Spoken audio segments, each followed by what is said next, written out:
It's called The Long Winter Story.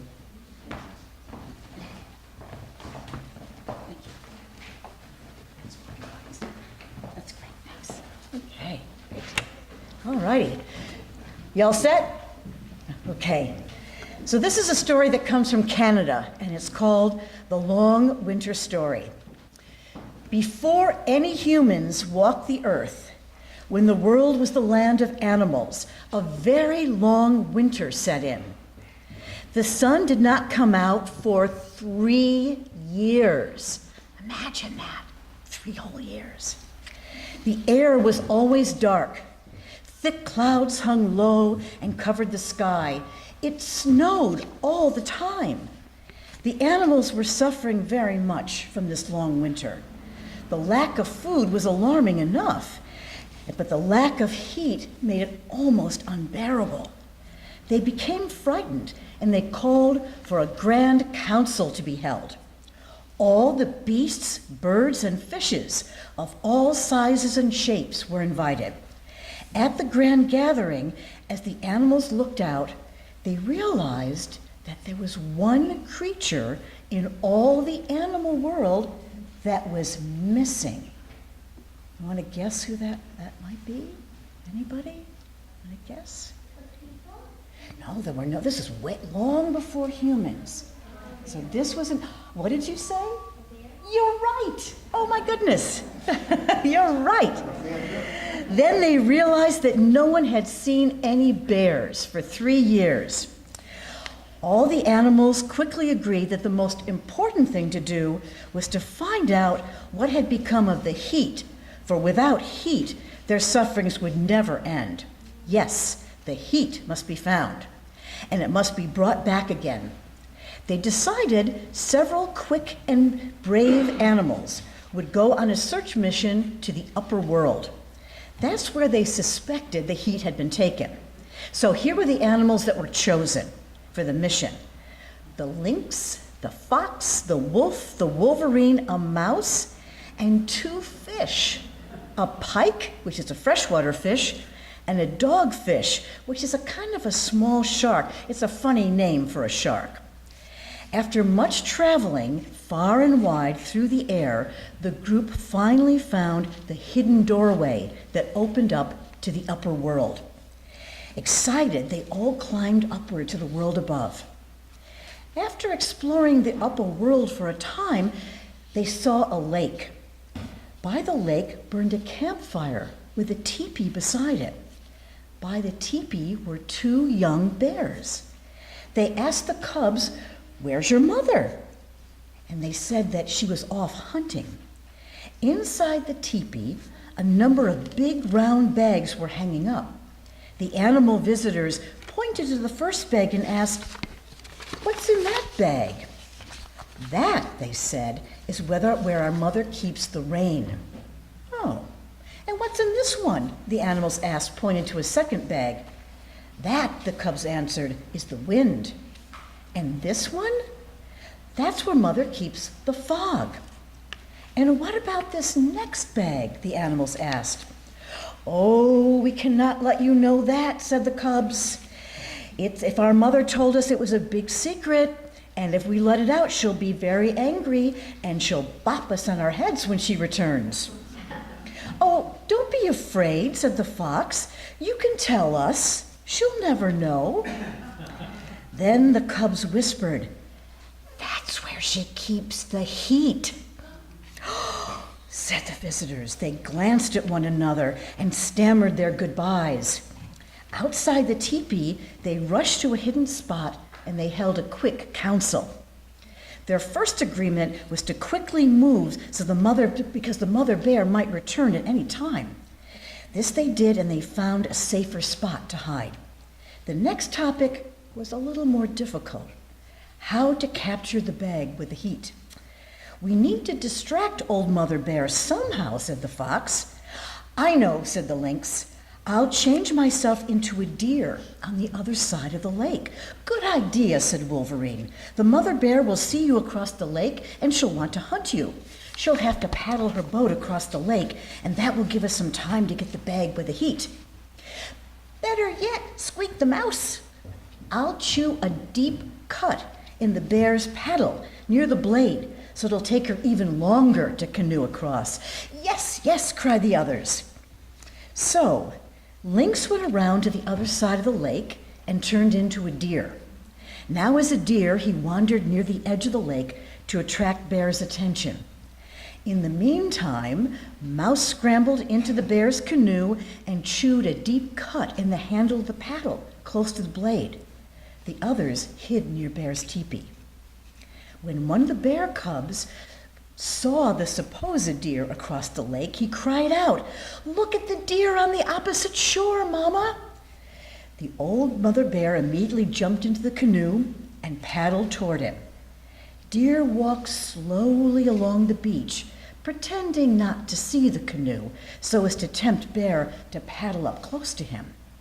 Then all at once, Deer doubled about and ran on the opposite way. Old Bear threw her whole weight on the paddle to make it go faster, and the paddle broke suddenly where Mouse had gnawed it. The force of Bear's weight threw her into the water. The other animals were watching the hunt from the other side, and as soon as they saw Mother Bear floundering in the water, they ran into the teepee and pulled down the big bag containing the heat. One at a time, they tugged the bag through the air toward the opening to the lower world where they had come. They hurried to get back to the opening as fast as they could, but the bag was very, very large, and none of them was able to keep pace for long. Whenever one tired out, another would take the bag, and in this way they hastened along as quickly as they could, for they knew that the old mother bear would soon get ashore and return to her teepee, and then she'd be furious and follow their footprints to catch them. Sure enough, the old mother bear was soon in hot pursuit, and they had almost overtaken the animals when they spied just ahead of them the opening to the world below. By this time, the stronger animals were so tired they could hardly move at all. But that's when Dogfish and Pike took over, and they pulled it along a good way and finally managed some more. At that very moment, Bear lurched toward them. All the animals pushed the bag until it ripped through the hole to the lower world, and they each jumped in after safety, just in time. As soon as the bag dropped to the world below, it broke, and all the heat crammed inside the bag rushed out. Warmth spread at once to all parts of the world and quickly thawed the ice and snow. Floodwaters ran high for many weeks, but then the waters subsided. The trees and bushes and flowers, which had covered by ice, grew green leaves once more, and springtime bloomed anew. From that time till now, the world has always seen a warmer season returning after a cold one, just as we will see it after this winter. And I'm so glad, Glenn, that you sang that song, because the second song was about a group of people getting together to write a song together that brought heat into the world. So now you know about two groups of people bringing music and care for each other and bringing animals who brought heat. And I know that you're working on a very special project today, and I'm not going to give away that secret because you'll find out on December 16th when we have Winter Festival. So have fun. Wonderful leader, Dr. Anne Klaeysen. Dr. Klaeysen holds a Doctor of Ministry degree in Pastoral Counseling from Hebrew Union College, as well as master's degrees from the State University of New York and from New York University. She's the Ethical Humanist Religious Life Advisor at Columbia University for the students, and the Humanist Chaplain at NYU. And she participates in several interfaith social justice coalitions. We are so fortunate to have Anne as our leader. I marvel at all that she accomplishes for us.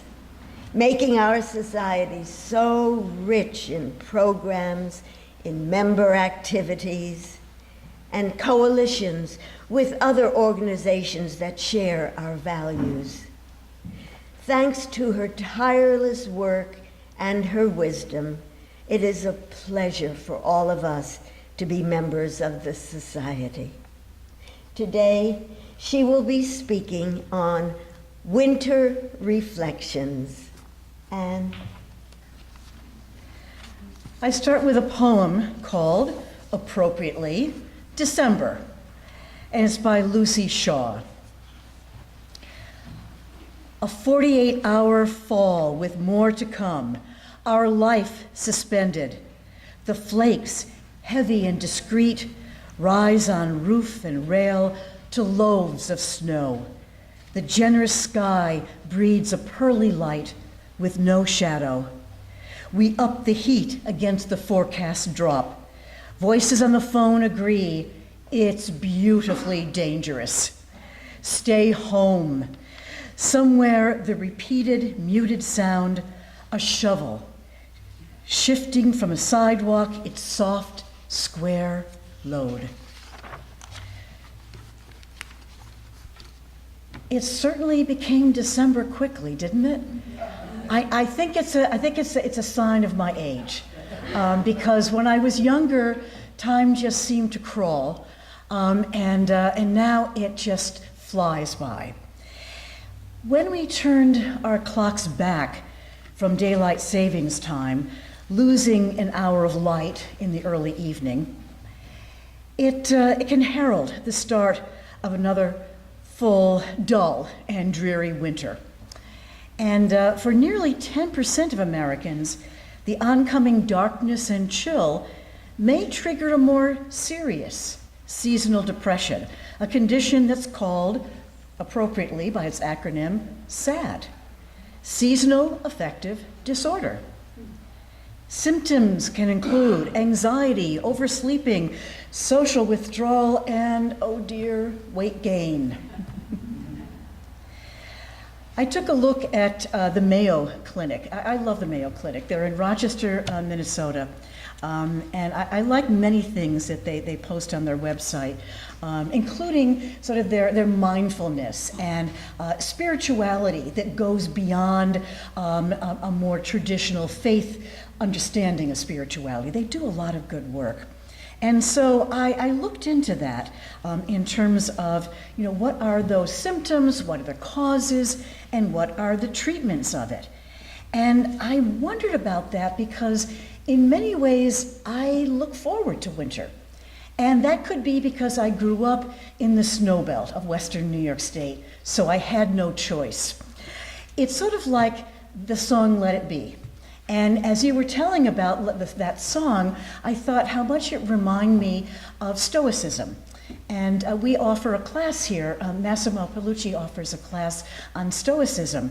And it doesn't mean to be passive, but it means to understand that there are certain conditions in our life that we have control over and some that we don't. And so growing up in an area of Western New York State where snow tires weren't enough, you had to put chains on those tires. And snow days, oh please. I mean, when you got a snow day, it was really serious and dangerous. And that meant that you went outside to play. I was looking through some old photographs, and I saw one of my sister Helen and me and one of our dogs, and we had so many, and they had different names. So I'm forgetting which one this was. Probably Spot, because it had spots. And we were standing by a snowbank. And this was a bank of snow that my dad had shoveled or plowed out between the back door of the house and the driveway. And we were young. I was 5 and my sister was 3, but that snowbank was high. So there was something about, hunkering down, listening and telling stories, putting another log in the fireplace. Our clothes always smelled of the wood-burning fireplace, and it was a good smell. We really liked it. And so I had to really think more about people who suffer during this time of year, for whom winter is not a time for reflection or for hunkering down or for reading that pile of books on the nightstand that you hadn't been able to get to, but really can be quite sad, and the symptoms can be severe.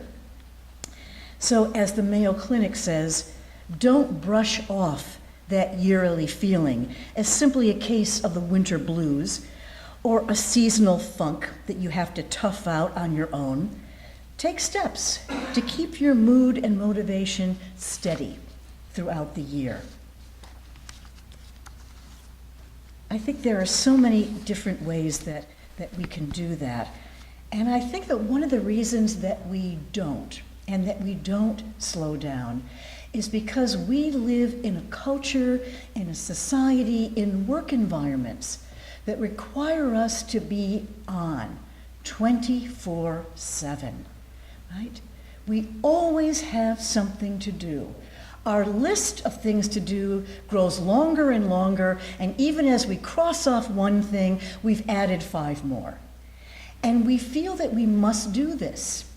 And we forget that we're human beings, because we're so busy doing. And I think that we need to take that opportunity during the winter to do that. And I'm glad that we live in a temperate climate zone.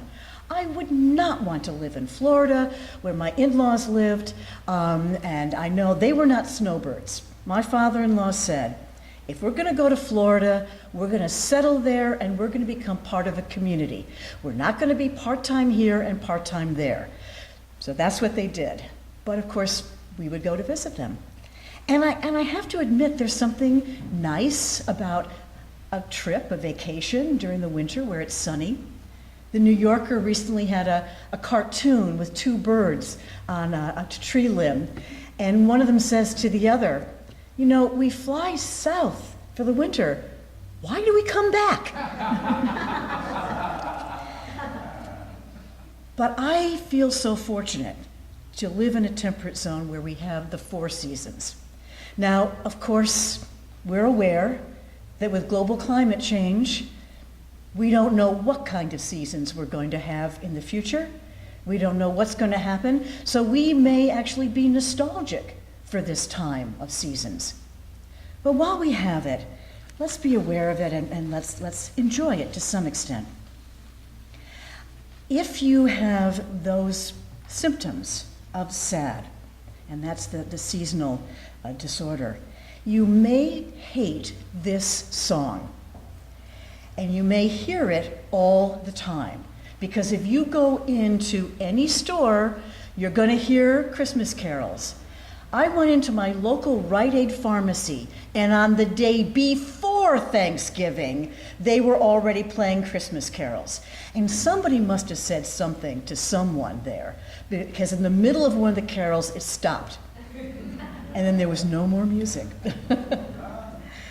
So this is a song called It's the Most Wonderful Time of the Year. And I recently heard it because my son, who works in Litchfield Villa in Prospect Park in Brooklyn, was part of a festivity there. Instead of lighting up a tree, which we do in other parts of my neighborhood, and of course at Rockefeller Center, at the villa, they have lights strung all around it to frame the house. And so at a certain point, you flick the switch, and then you see the lights, and they all come on. And you get to see the villa all lit up. And then the music starts. It's the most wonderful time of the year, which you know Staples took over because they used that to sell school supplies. And as you see parents, you know, running down the aisles and having fun on the shopping cart because they're picking up school supplies for their kids. But let's forget about that. The whole song is about it being the most wonderful time of the year, with kids jingle belling and everyone telling you, be of good cheer. It's the happiest season of all, with those holiday greetings and gay holiday meetings, marshmallows for toasting, memories of Christmas long ago, and then hearts will be glowing when loved ones are near. it's the most wonderful time of the year. Well, when loved ones are not near, it can be the most awful time of the year. For those who have lost loved ones, and the last Sunday of the year we have here in this space, Remembrance Sunday, when we call to mind and to heart people who have died throughout the year, and we've had, sadly, several losses. So when you're remembering and missing people who are not there, it can be the saddest time of the year.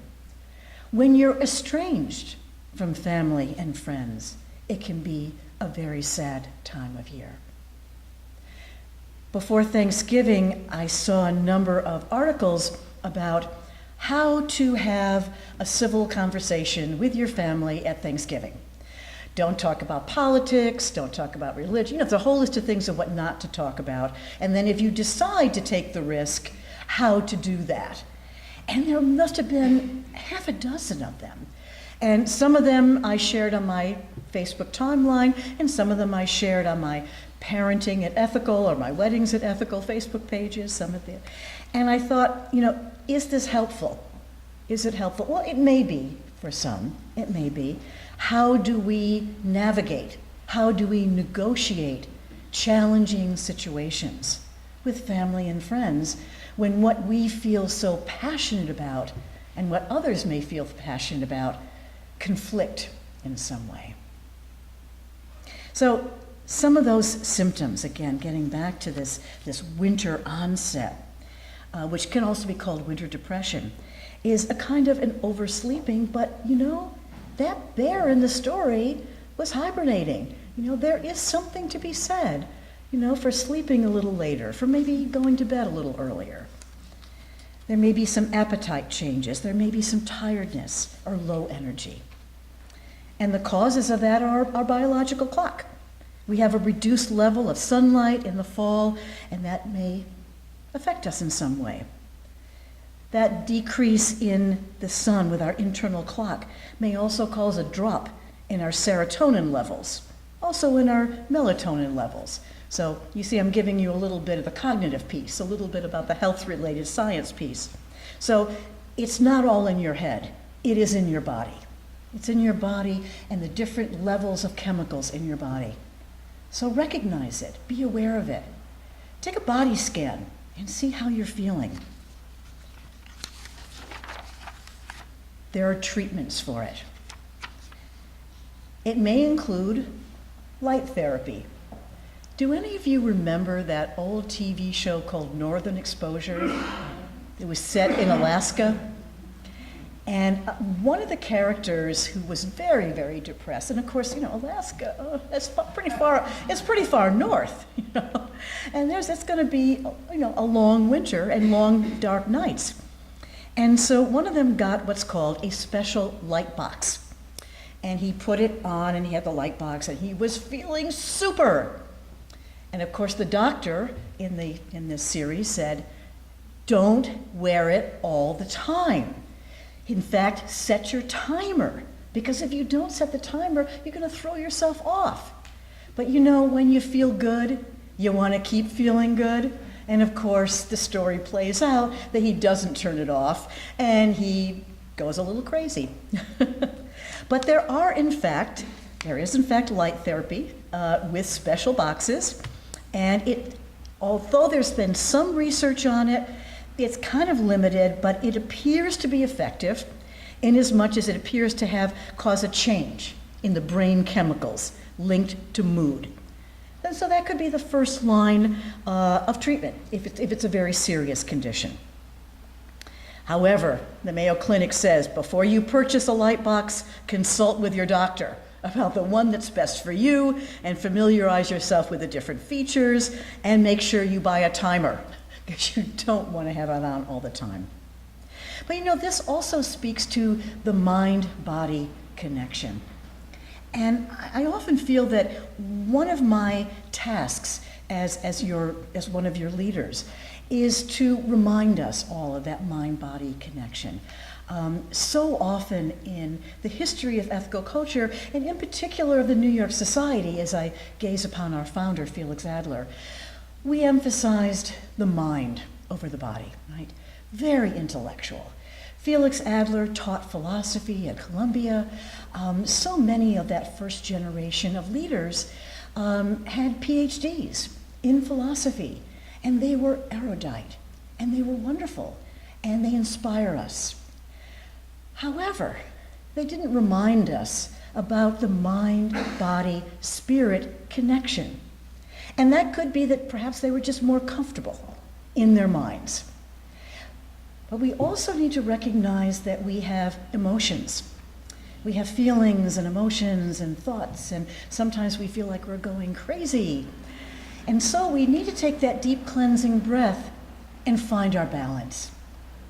And I think winter is such a wonderful opportunity for that. Why? Because if we do get that snowstorm, and if we do get on the phone, as that first poem said, and we're saying to each other, it's beautifully dangerous, stay home, then we kind of are allowed. We give ourselves permission.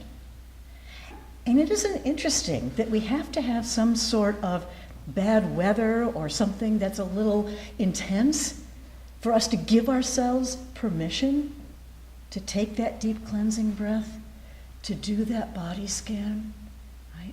To understand that to be human means also to be animal. In other words, to be of nature, part of nature. And for so long, especially in Western philosophy, we have had a dualism, a mind-body dualism, that has been very, very unhealthy. And so I think one of our tasks is to make that interconnection and to do it in a very intentional way. And so here are some ways that you can do it. Relaxation techniques, yoga, Tai Chi. We have a Y next door. Go next door, see what they're offering. They also have a pool. Meditation. And I always hear people say, I can't meditate, I've tried, I can't do it. If you can breathe and close your eyes, you can meditate. But I think, again, that's an indication of how tough we are on ourselves, that we have to do it right? We don't have to do it right. There's no one way. If you breathe and if you pay attention to your breath. So I'm going to invite you all now to do something very simple. Put your hand here, sort of where your diaphragm is, right? And breathe, but not up here where we usually do. Breathe here and feel the expansion. And then exhale. That's where we should be breathing. Because when we have it stuck here, where we often do, it gets all tight and cramped. You can do that walking to your car that you spent so long finding a place for. And you can just breathe, and you can also be aware of each step that you take as you breathe. I'm taking a step and I'm breathing. I'm taking another step and I'm breathing. Even that little bit can call yourself back to yourself, to your core, and not just in winter, every day of the year.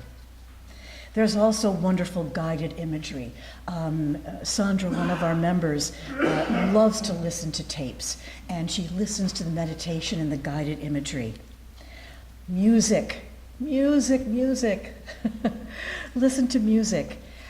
I go on the subway almost every day, and almost everyone, I haven't done it yet because I still do the crossword puzzle. I could do both, I know, but they all have the earbuds, the plugs, and they're either listening to books on tape or music. But I can see and I can tell by the smiles on different people's faces, the way the head is bobbing, the way the toe is tapping, that they're listening to music. And especially during rush hour, it must be such a balm for their spirits to be listening to the music. Also art. Go to a museum. Look at the art. And if there's an art class, Take it. Again, we are so hung up on professionalism and being perfect that we don't sing, that we don't make art because we're not professional. It doesn't matter. Do it. Make a collage.